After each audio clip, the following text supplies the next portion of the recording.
Hi Travis, hi Wayne. This is John Whitaker for the Probability Graduate Level class, and this is our 20th video lecture. And today I want to compute some expected values of random variables using the fact that we had relating the expected value of a random variable to the expected value of the conditional expectation of a random variable. But let's, matter of fact, start with recalling the fact that the expected value of x is equal to the expected value of conditional expectation of x given y equal to y. So we're going to use that fact, and we used it to end our 19th video lecture. We're going to use that fact in an example to start this video lecture. And so suppose, as an example, that the expected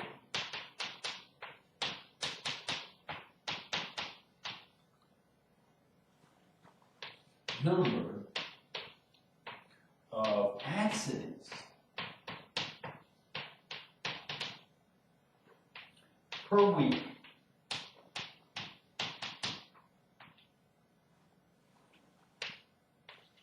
at an industrial plant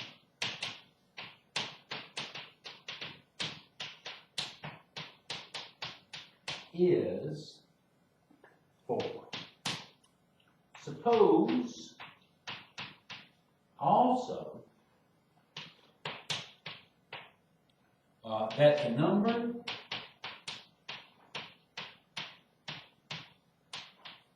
of workers injured in each accident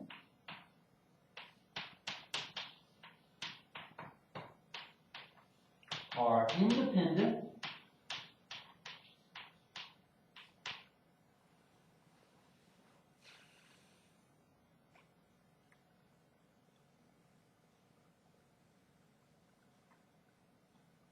random variables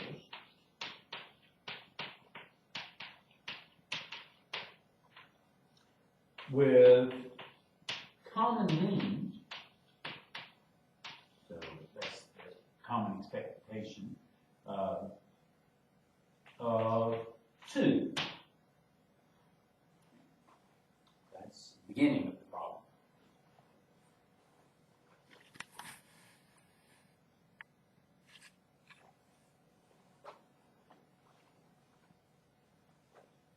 Also suppose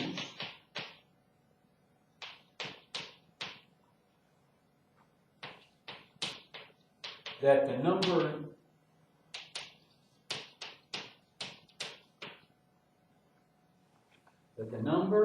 of workers injured in each accident is independent of the number of accidents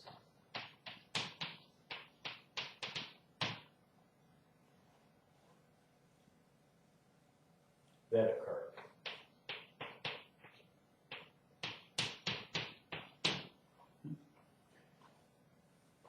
The question is what is the expected number of injuries each week of a week?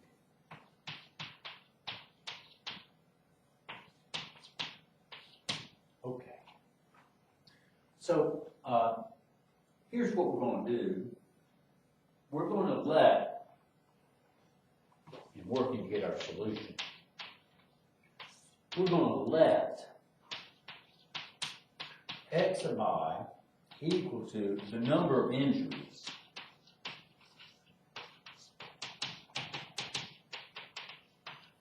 that occurred in the eye accident.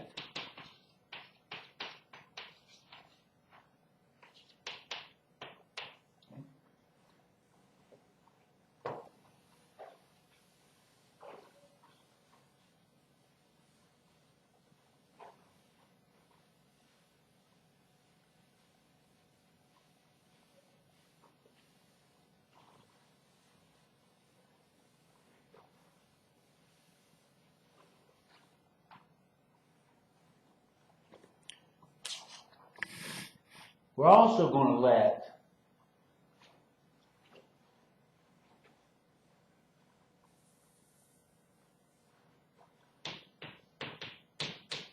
N be the number of accidents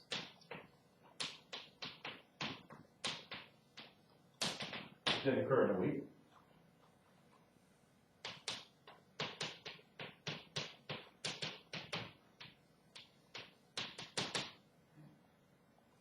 So we're trying to compute the expected value of the number of injuries. And so we're going to define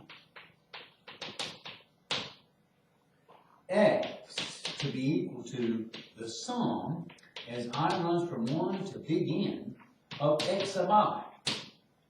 That's the total number of injuries that we have in a week. Okay, and we want to find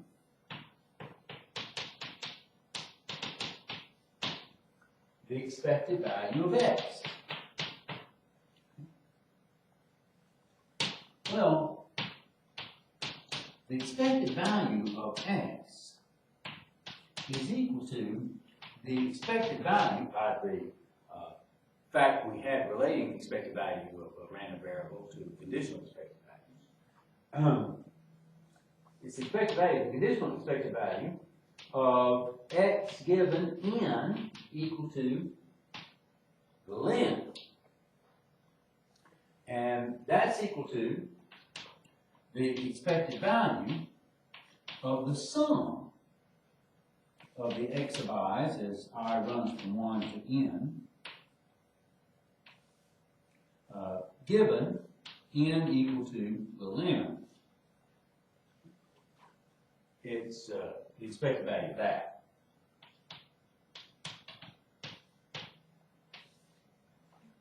So let us compute this.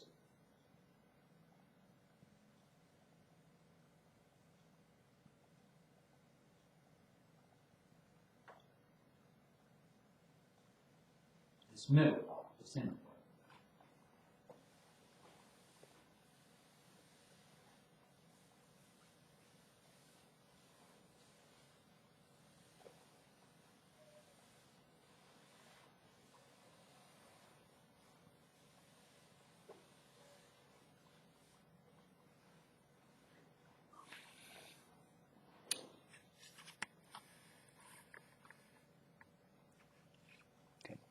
Now, the expected value of the sum as I runs from 1 to big N of x of I given n equal to n, by definition, what this is going to be, it's going to be, well, we've got lots of random variables running around. And so the way we'll do it, they are discrete random variables. This is equal to, well, it would be the sum over x of 1, sum over x of 2, all the way over to sum of x of n. The random variable that we're having is a sum, so here it would be x of 1 plus x of 2 plus all the way up to x of n.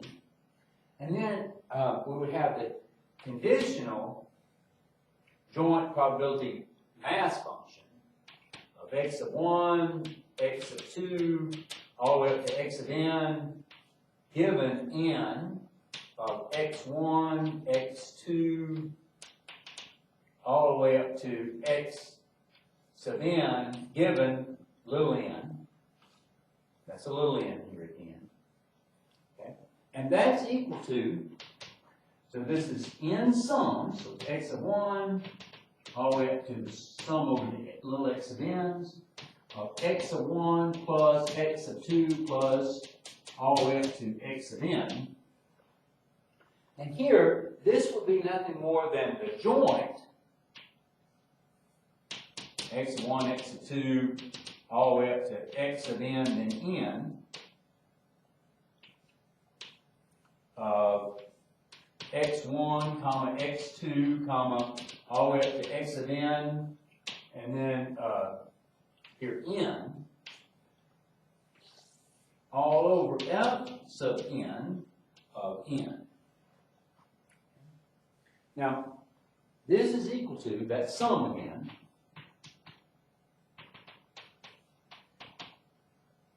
So we talked about the way that I'm doing this in our last on-campus meeting. It wasn't test 1.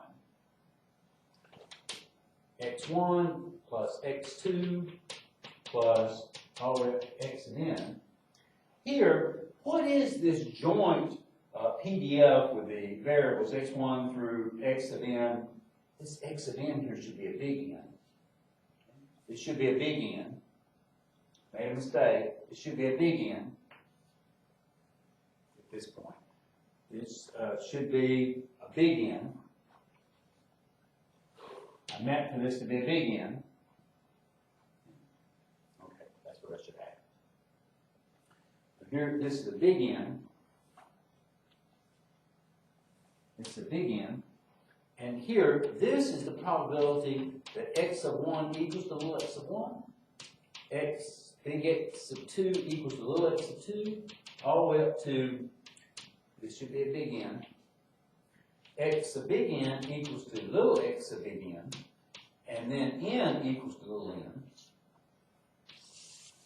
all over the probability that n equals to little n. All right. Now here, the only times that this probability top is going to be non-zero is when n is equal to little n. This subscript of n has to be little n, so I'll make that change.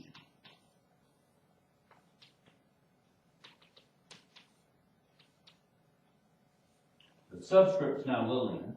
Here it's x of 1 plus x of 2 plus all the way up to x of little n.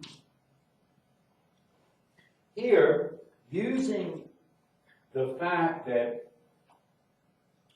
big N is independent from the other random variables here, and all the random variables involved will be independent from each other, we have the probability that x of 1 is equal to little x of 1, and x of 2 is equal to little x of 2, all the way up to x of little n is equal to little x of little n times the probability that n is equal to n, all over the probability that n is equal to little n. Now those probabilities that n equals little n will cancel with each other. And of course, I was able to separate and get that last line that I've just written due to the independence, as I said.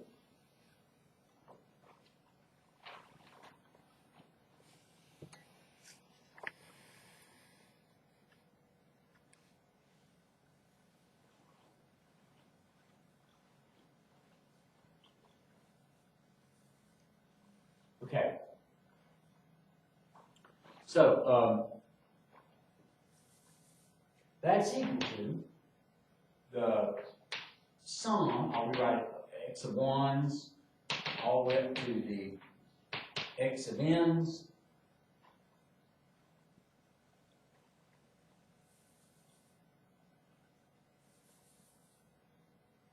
here, I'll say x of 1 plus x of 2 plus all the way up to x of little n. And this I'll write down as the joint PMF between x of 1, x of 2, all the way up to x of little n, x1, x2, all the way up to x of little n.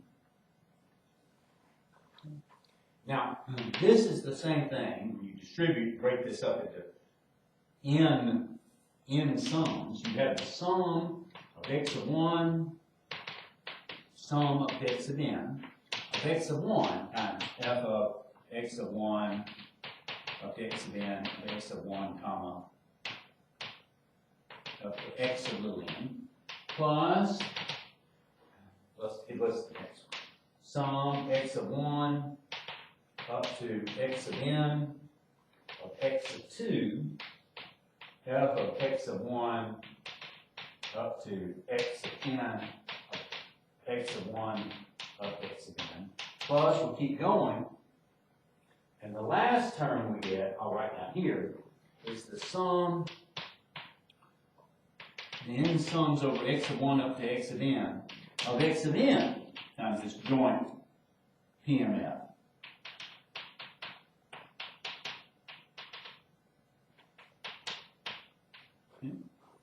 And that's equal to, well, those n sums of x of 1 times this joint PMF is nothing more than the expected value of x of 1. Plus, here, this second one is the expected value of x of 2. And we keep going, that we're adding, until we get the expected value of x of n. But because they're all the same, here, this is going to be n times the expected value of x of 1. Okay. So let me summarize just kind of in generic terms what we did in this situation.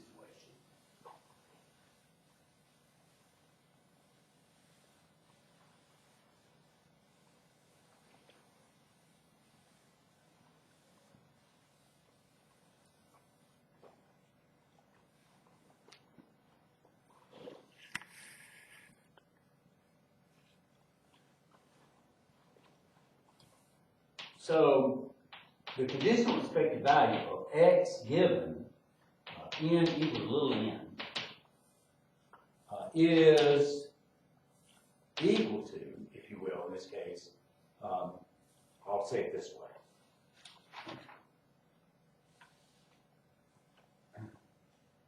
is the random variable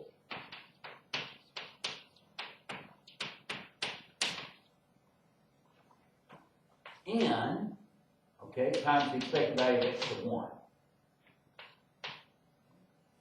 So whatever big N is times the expected value of x of 1. That's what we're going to do. Okay.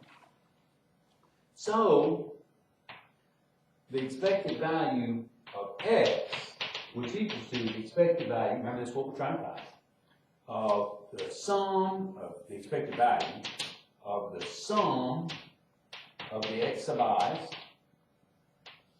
given n equal to little n is the expected value of the quantity n times the expected value of x sub I, x of 1, I should say. Now, expected value of x of 1 is a number.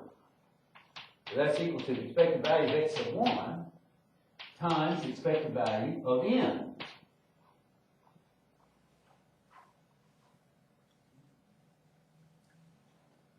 And here, so in our case, the expected value of x for the problem is equal to, well, the expected value of x of 1 was, I think, 2. So for each accident, I think there was supposed to be 2 people on average to get hurt. And the number of expected accidents in a week, that was 4. So we ended up getting 8. So that's our answer. We can see how conditional expectations can help us in calculating expected values there through this example.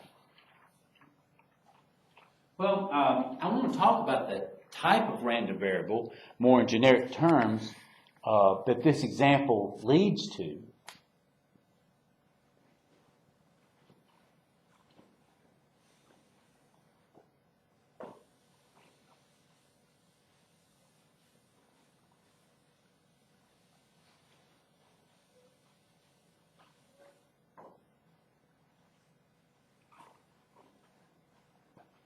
Oops. So in particular, we have this definition. We say the random variable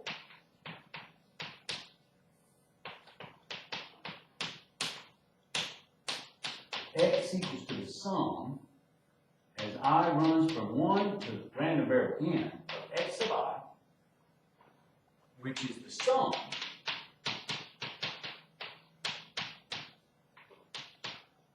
of a random number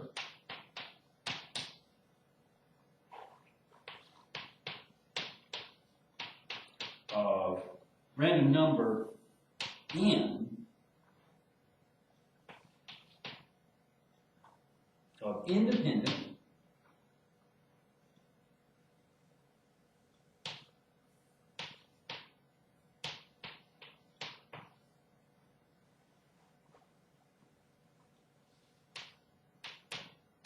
and identically distributed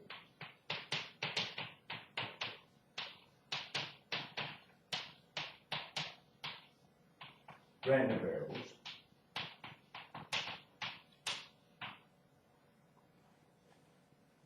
that are also independent of n.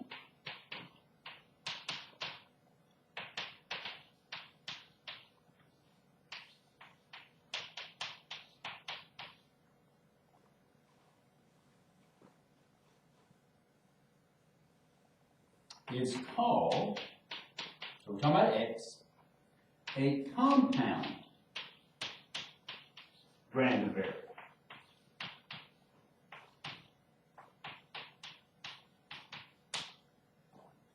And that's what we had in our last example, was a compound random variable.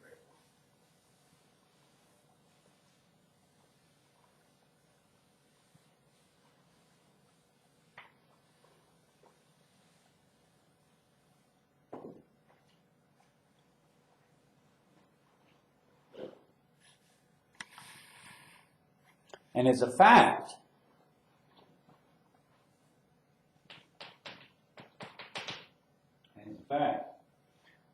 if x is a compound random variable,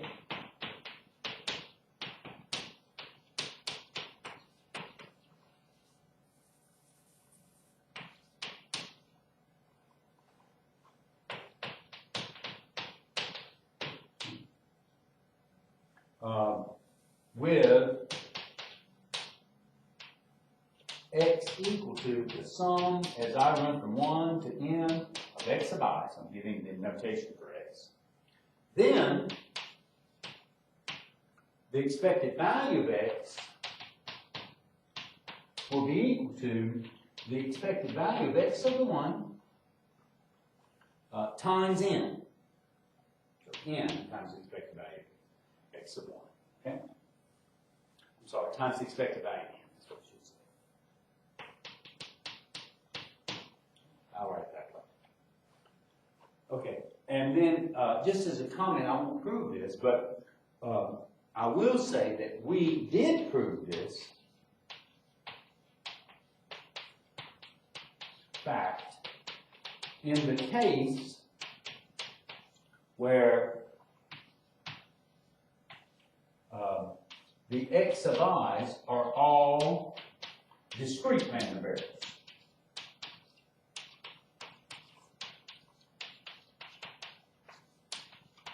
In the next homework assignment, I'll ask you to prove this fact in the case where all the x of i's are continuous. Okay? What we're going to do next,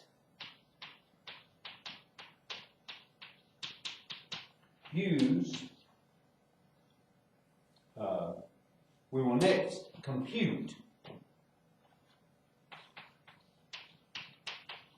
the expected value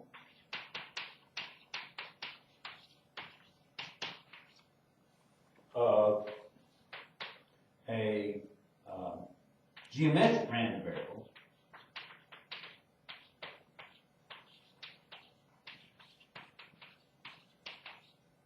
using conditional expectation.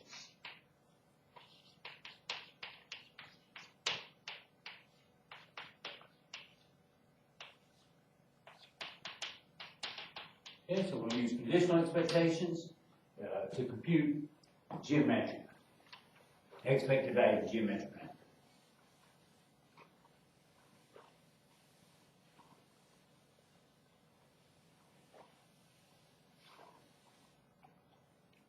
Geometric random variable. Let's see if we remember what that is.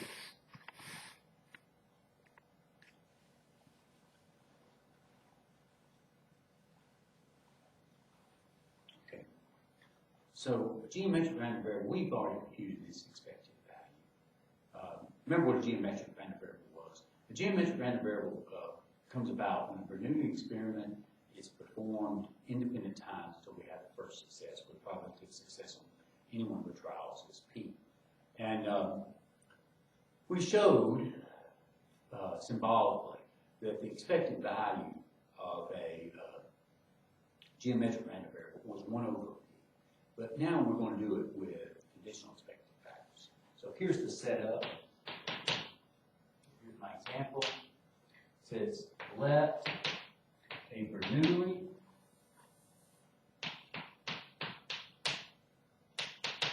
random variable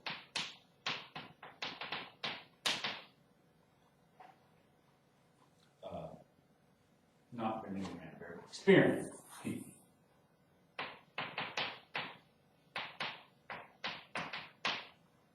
Be performed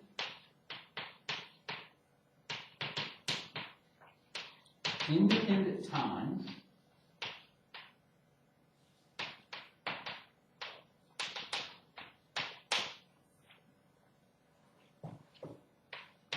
until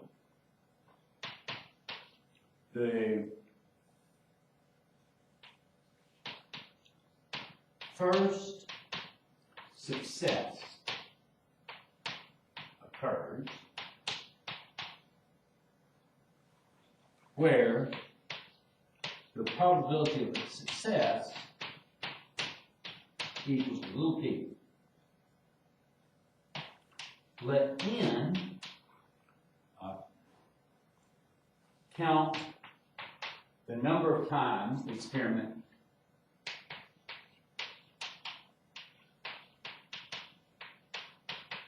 is performed.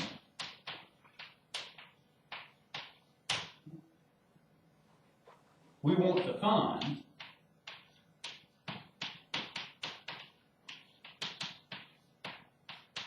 the expected value of n.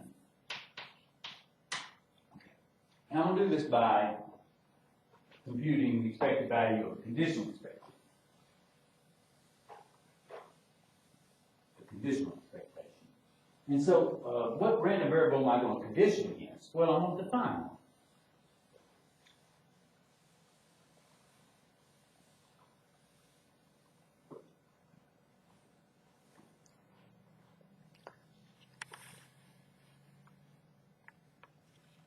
So the random variable we're going to define, to condition against, is we're going to define y as a random variable to be equal to 1 if the first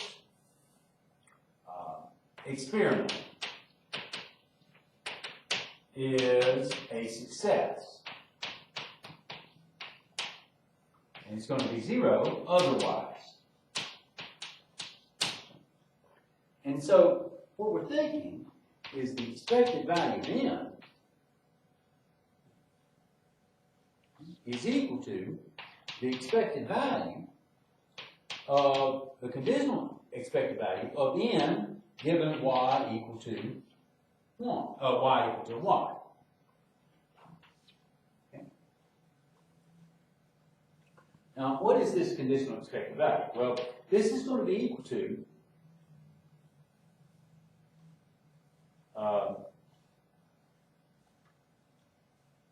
the sum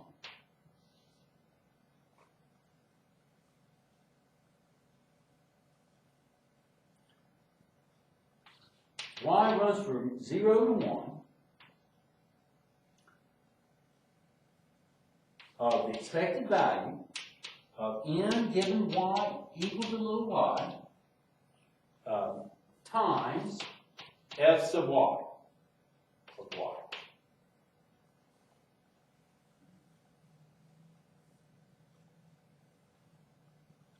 And so I'm computing the expected value of a random variable. This is a random variable of y.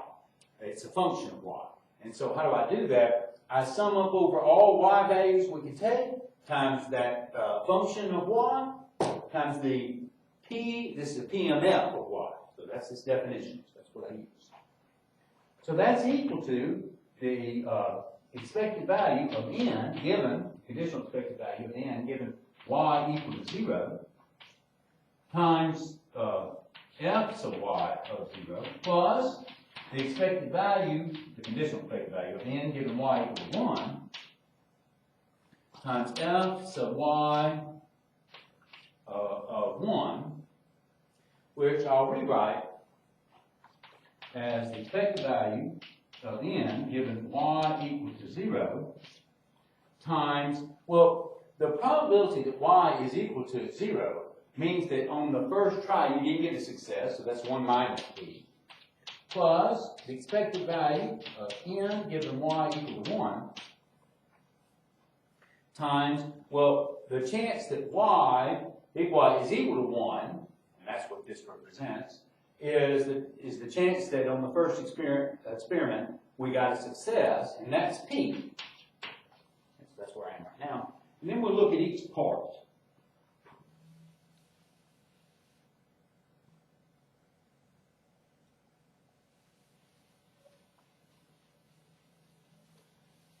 Of the conditional expected values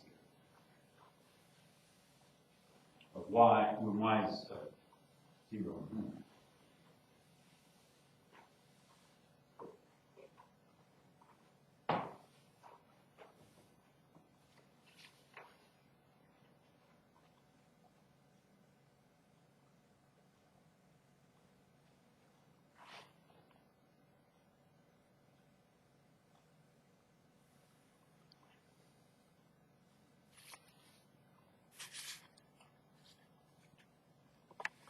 Okay, before I leave it, I think this should be kind of clear. What's the expected value? I'm going to look at it, but this part right here, what's the expected value of the number of trials we had to have? If we know, and we're doing trials until we get the first success, if we're given that the first time we do it was a success, well, the answer ought to be the expected value of n. In that case, ought to be 1. We don't have to do it one time. But let's prove that. The second part here is a little harder to get to, but we'll get to it.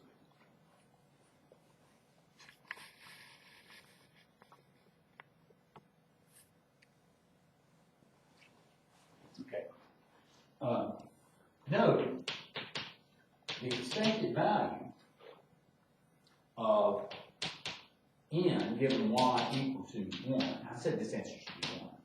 But in terms of its definition,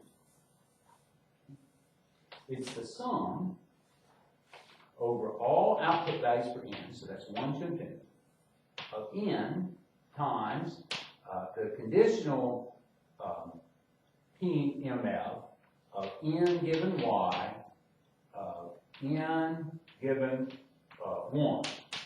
Okay? Well, that's equal to the sum over n running from 1 to infinity of n, and here this was f of n comma 1 over f sub y of 1. This is the sum, as n runs from 1 to infinity, of n times f of n 1 over this, the bottom, probably y equal to 1. That's just little p. It's 1 over p times this sum. Well, I'll rewrite this probability that n equals to n and y equals to 1.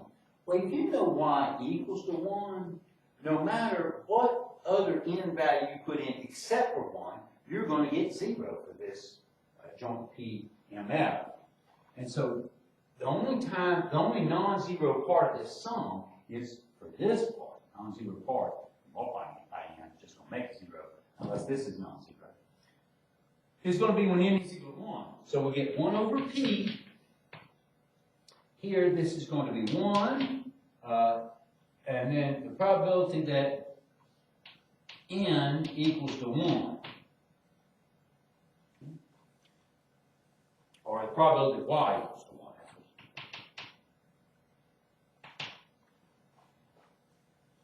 Which equals to p. So it's 1 over p times 1 times p.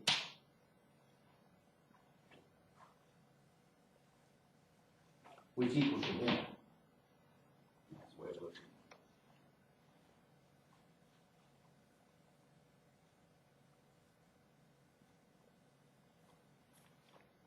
All right. What's harder is to look at the conditional expected value n given y equals to 0. That again is the sum by definition of conditional expected value. It's n values run from 1 to infinity of n f sub n given y of n given, this should be little n, it should have been little n here, little n given 0. This again, we can rewrite it as the sum as n runs from 1 to infinity of n times the probability that big N is equal to little n and y is equal to 0 over the probability that y is equal to 0.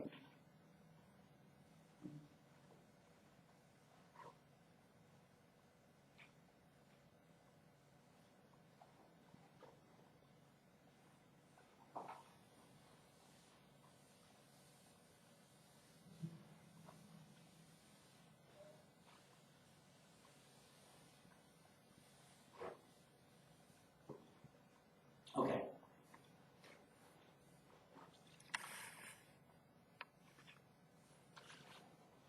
Now that sum is equal to the sum, well, the sum as n runs from 1 to infinity of n times the probability that n is equal to little n and y is equal to 0 over, well, this is probability that y equals 0, that's 1 minus p. So I pulled out that 1 over 1 minus p. And this is the sum as n runs from 1 to infinity of n times the probability that n equals to n and y equals to 0. All right.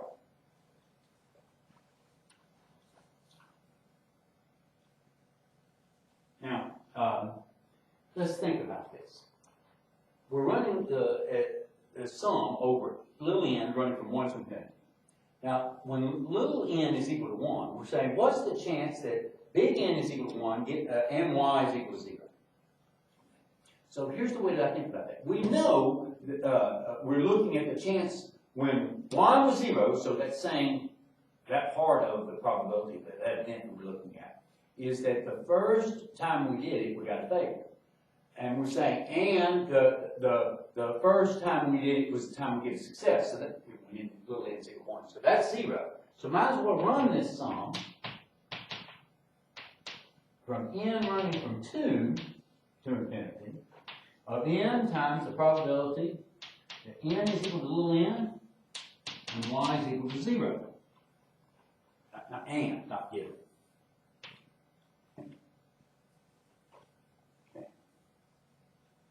That's equal to 1 over 1 minus p times the sum as n runs from 2 to infinity. Now, here, when you're letting n run from 2 to infinity, you're saying that the first success happened on the second and on trials of the experiment. And so saying, well, we know that y has to be equal to 0 is redundant because for n to be 2 and bigger, we know that y had to be 0. So that doesn't add anything. So this is the same thing as n times the probability that big N is equal to little n. Okay, this we can revert back by thinking of the PMF of a geometric random variable and say this is 1 over 1 minus p times the sum as n runs from 2 to infinity of n, and then this would be p times 1 minus p, okay, to the, it would be n minus 1.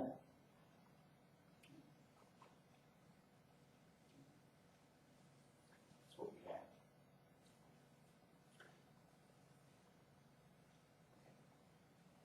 Here, let us let j be equal to n minus 1. So this is equal to, in terms of a change of index here, 1 over 1 minus p, sum. Instead of n runs from 2 to infinity, so j would run from 1 to infinity. Here, instead of n, that's equal to j plus 1. Here, this is p, this will be 1 minus p, and then this will be to the j. If we pull out one of the 1 minus p's, this will be equal to 1 minus p over 1 minus p, sum as j runs from 1 to infinity of j plus 1, p, and then 1 minus p to the j minus 1. And then just to get ourselves in kind of more familiar situations, I'm going to rewrite this in terms of the index being little n again.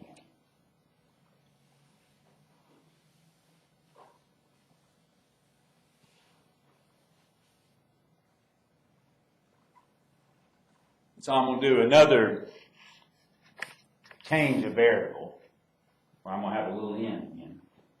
Not that that's so important. I really don't have to. I would. So listen, what's that 1 minus p over 1 minus p? That's just 1. So this becomes the sum as j runs from 1, j runs from 1 to infinity of j times p times 1 minus p to the j I like n. So let's let n equal to j. So this is n. Here's going to be n. Really, it's going to be n plus 1. Okay. So I'm letting n be equal to j, just to substitute that back. And here, this will be n minus 1. That's what we have, which I can rewrite as the sum as n runs from 1 to infinity of n times p times 1 minus p to the n minus 1, plus the sum as n runs from 1 to infinity of 1 times this, so it would just be p times 1 minus p to the n minus 1. This guy right here is nothing more than the expected value of n. Plus, this next guy will be p times the sum as n runs from 1 to infinity of 1 minus p to the n minus 1. This second summation is a geometric series. And so the first part we have, expected value of n, plus we have p, and here the geometric series will converge provided that the absolute value of 1 minus p, the ratio is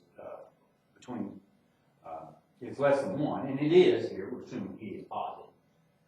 What it converges to is the first term, so when n is 1, we just get 1 minus p to 0, that's just 1, over 1 minus the ratio here, which is 1 minus p. That's equal to the expected value of n plus, well, this is p times 1 over, on the bottom, that's just p. So that's equal to the expected value of n plus 1. Okay. So in summary, the expected value of n, okay, which was equal to, we had this as the expected value. Remember, go back.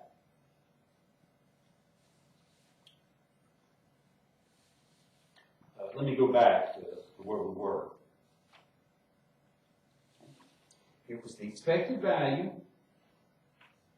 of n given y equal to 0 times 1 minus p plus expected value of n given y equal to 1 times p. Okay. We found this guy to be 1, and so this is just plus p. This is 1 minus p. This is the expected value of n, is what we're looking for.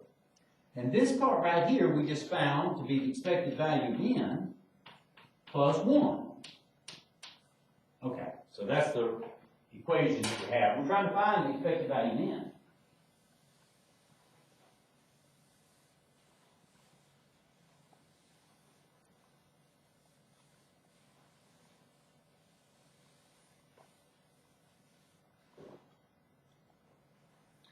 Solving for the expected value of n there, not so hard.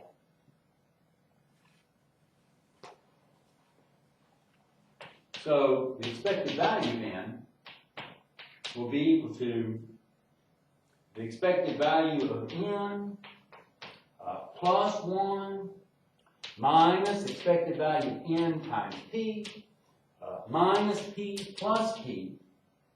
And so these two guys will kill each other off. I move this part over here to the left to get the expected value of n times p. This one lives over here. The minus p plus p kills each other, so that's what I get. Thus, the expected value of n, which is what we're looking for, is 1 over p. This n was a geometric random variable. We found its expected value to be 1 over p. That's what we were trying to get. Okay, next. Next is a comment that we can use, conditional expectations.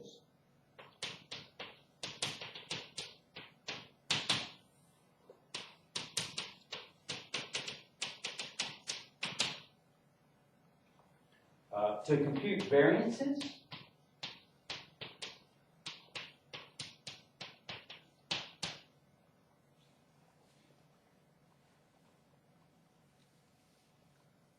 So again, I'm going to use the geometric random variable situation. So here's my example. This is for a geometric random variable.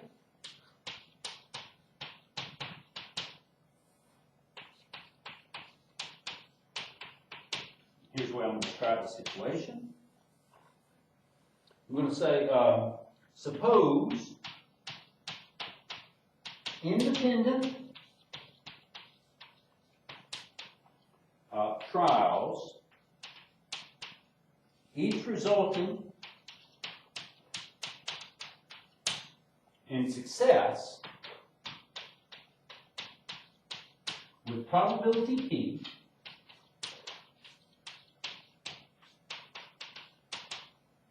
little p, are performed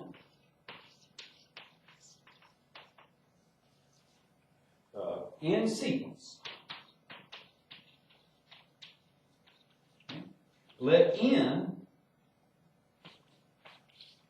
be the trial where the first success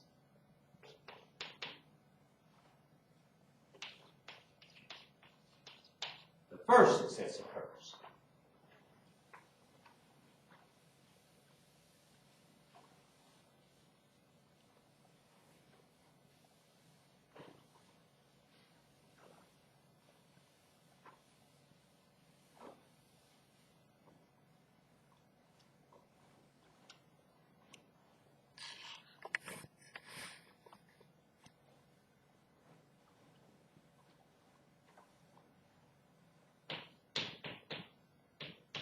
Okay? Find the variance of n. So I'm going to do conditional expectation for this. So here's what I'm thinking. The variance of n, you'll remember, is the expected value of n squared minus the expected value of n to b squared. We just found this. Okay? So that's 1 over p to b squared. So I got it. Now note, the expected value of n squared will be equal to the expected value of the conditional expectation of n squared versus something. N squared something. So let me back off. And here, again, I'm going to find the expected value of n squared by conditioning it against some random variable. Let's let y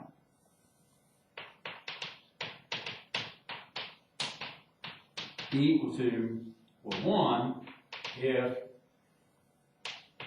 the first trial is a success.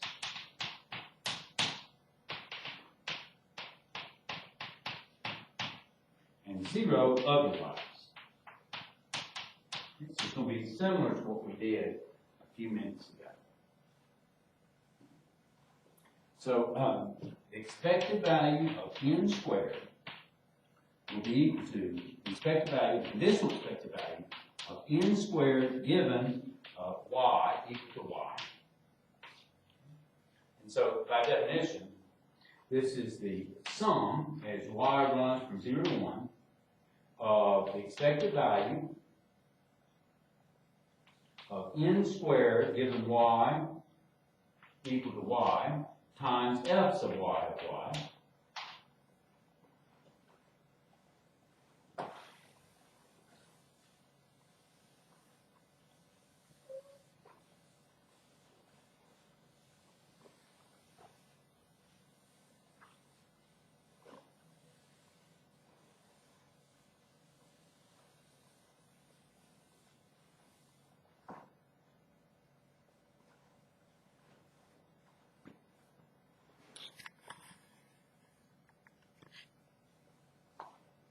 And that's equal to the expected value of n squared given y equal to 0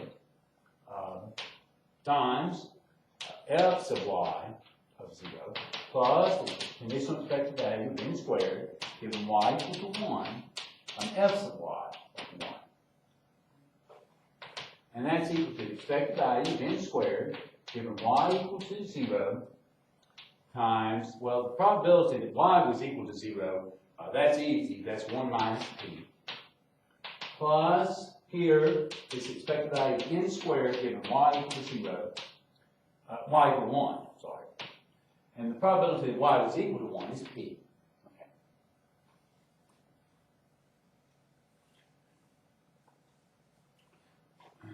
Well, this guy is easy to figure out. Note the expected value of n squared given y equal to 1. So what's the expected value of the number of trials squared needed to get the first success if they say the first success happened on the first trial? Well, then that means this is 1. 1 squared is 1, and so the expected value of that is 1. So this part is equal to expected value of n squared given y equal to 0, 1 minus p, plus this is just p, 1 times p. Okay, now I don't believe earlier when I talked about geometric random variables that that we computed this variance. I just told you what it is, I think. And so here's the way that we actually computed. But when we did say what it was 1 minus p over p squared. That's what it was. And so here, this is going to be equal to well, let's first compute this conditional expected value.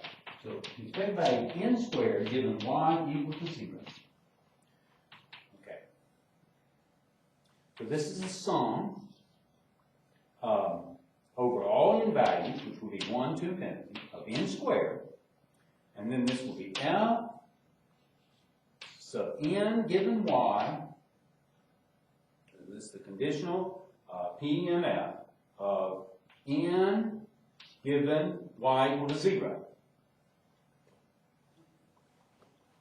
We're getting close to being done.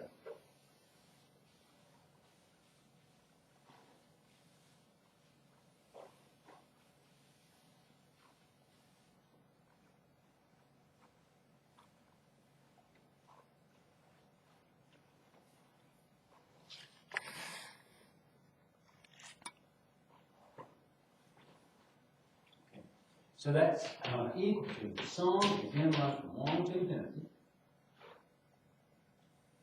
of n squared times the probability that n is equal to little n and y is equal to 0 over the probability that y equals to 0. So it's very similar to what we had before.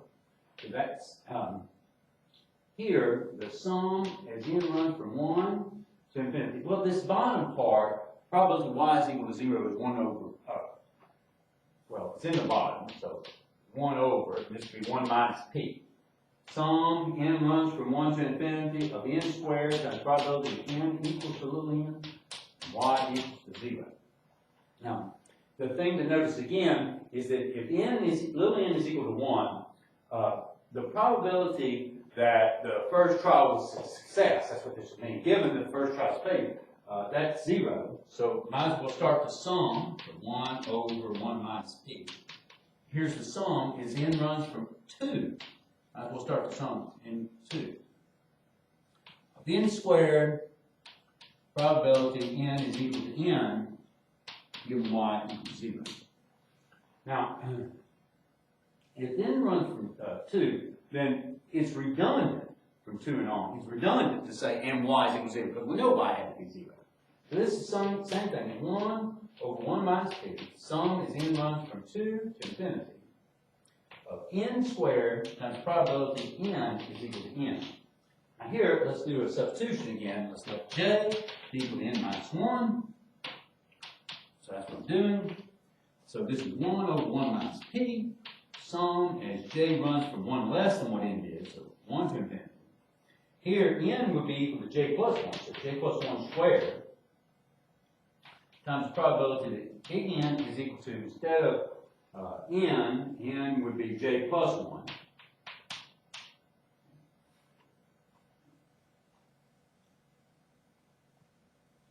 Okay, so that's what we're at.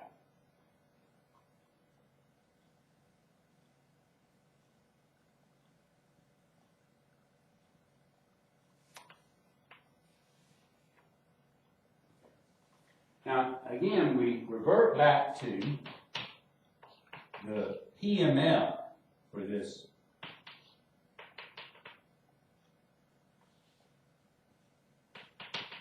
random variable n, which we know to be p, so the chance that n is equal to j plus 1 is p times 1 minus p to 1 less than what we're having there, so it'll just be j. And then let's let let j be equal to n. And so this equals to 1 over 1 minus p sum as n runs from 1 to infinity of n plus 1 times p to the 1 minus p raised to the n. I'm going to pull out a factor of 1 minus p again.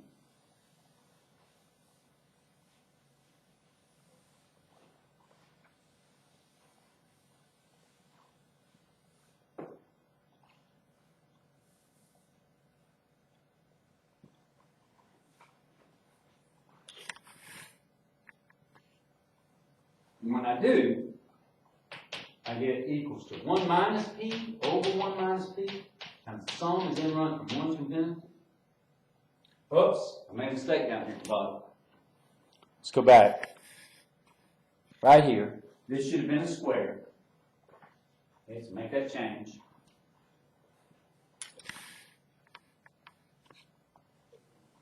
Okay, and so this is n plus 1 p squared.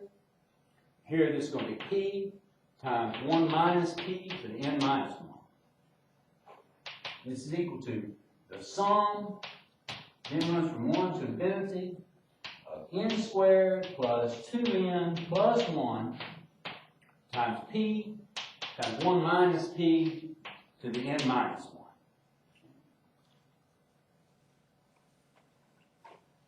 That's equal to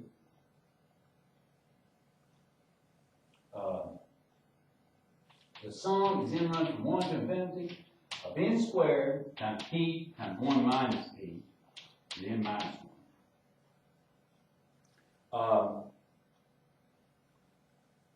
plus the sum as n runs from 1 to infinity of, I'll pull out the 2, so it's 2n times p times 1 minus p to the n minus 1, plus the sum as n runs from 1 to infinity of p times 1 minus p to the n minus 1.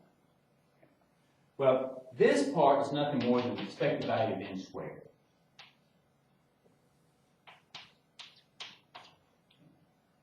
Plus 2 times, this is the expected value of n, plus 1. That's what we got. Okay.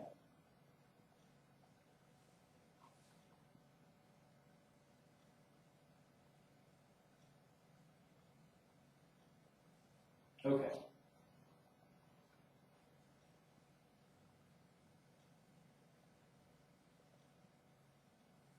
So, the expected value of n squared is what we were working on. And we did it by conditional expectation. And what it's going to be equal to would be the expected value of n squared plus 2 times the expected value of n plus 1. All that times 1 minus p, that's where we work, plus we had a p sitting there. Going back to where we were working with conditional expectations, and that's what we have.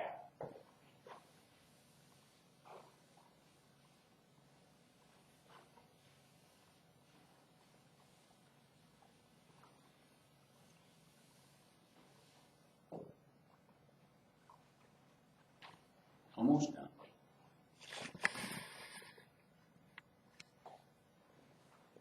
Almost.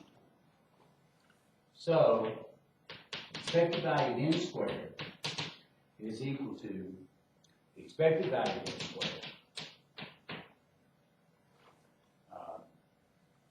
times 1 minus p.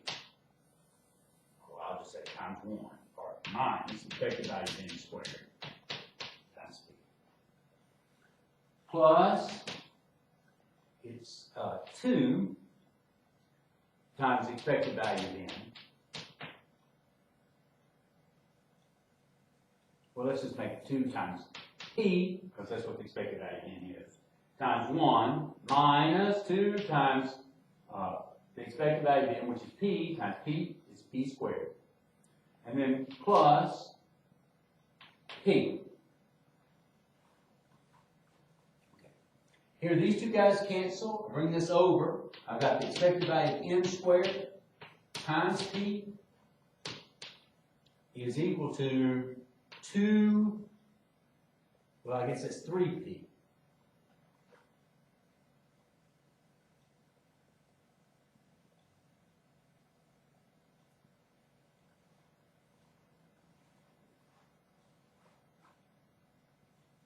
Oh, I made a big mistake. Gosh, I can't believe it. Oh, I wasn't thinking very well. I said the expected value of n was p, but really it's 1 over p. Just 1 over p. So here I have 1 over p times p, so it's just minus 2. And here,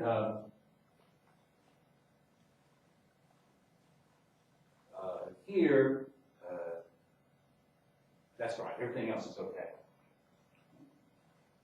And so here we have 1 times, so it's, this part was 2. Why is this 2? So wait a second, I got p.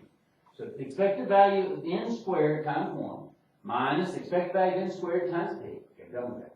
Now it's 2 times 1 over p times 1, and it's 2 times 1 over p times minus p, so that's minus p. Now I've got 1 times 1 minus p, so I get 1, and then it will be minus p. That's what should have been. Make a mistake. Again, this guy cancels with this guy can be brought over. Here, this is 2 over p minus 1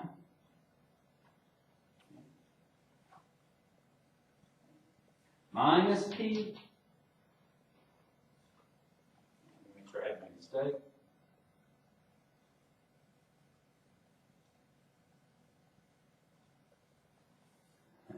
I had that plus p at the end. I did make a mistake. Okay, that plus p that was there at the end. So this is plus p. Okay, So this expected value n squared would be equal to, so I'm going to divide everything by p. Of course, this would be 2 over p squared minus 1 over p. And so that's equal to 2 minus p over p squared. Thus, the variance of n, which we know to be 1 minus p over p squared, is going to be equal to the expected value of n squared minus the expected value of n to p squared. That's equal to, here, we just found that's equal to 2 minus p over p squared. This is 1 over p to p squared, so it's minus 1 over p squared. And that indeed equals to 1 minus p over p squared. Okay, I'm sorry about those kind of confusion moments that I had here. I hope they're clear to you. It's correct what I've got written. Thank you very much for your time and patience.